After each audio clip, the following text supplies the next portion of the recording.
ang sakit pa rin ng katawan ko. Kakainis kasi yung pulis na yun eh. Binaril-baril ako. Sakit. Paano ba makalis dito? May vent. Kaso baka matamaan na naman ako ng baril na yun eh. Asa na kaya ang kalbo na yun? Dito. Manda ka sa akin. Wala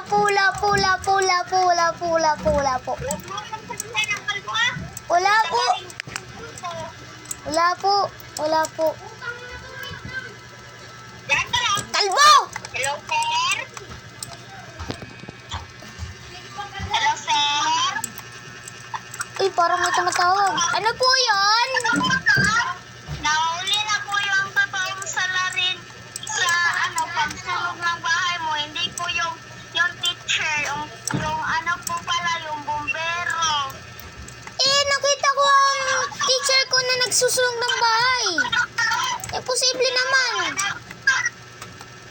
Inilawanag niya po sa akin na hindi po siya ang may gawa ng sunog, kung hindi po yung bumbero. Sinabihan po siya ng magsunog ka ng bahay, bibigyan kita ng 100,000. Kaya napasunod naman siya. Pero ang nangyari daw talaga, binilhan lang daw kanya ng damit kasi wala ka daw damit na maayos.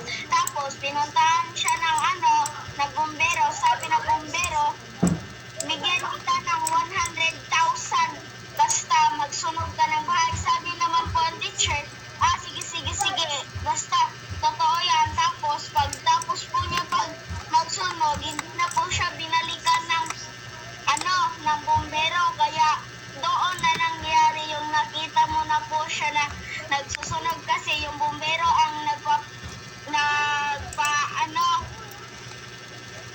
nagpasunog ng bahay kasi para daw makulong daw, hindi po siya. Andito na po yung salarin natin po. Pumunta na lang po kayo sa police station. Sige.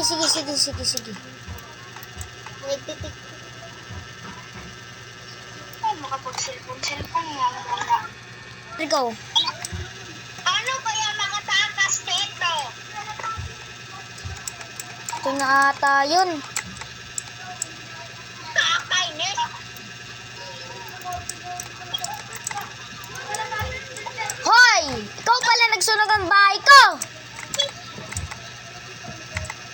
Tatawagin kitang kalbong masamang tao.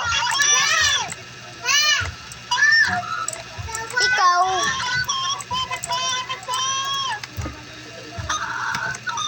bato ka sa akin! Ah!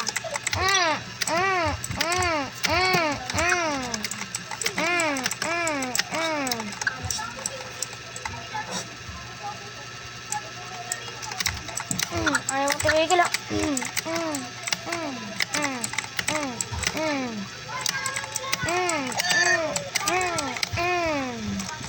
Ikaw sa wakas, nahuli na rin. Tagumpay na rin. Nakauwi na nga.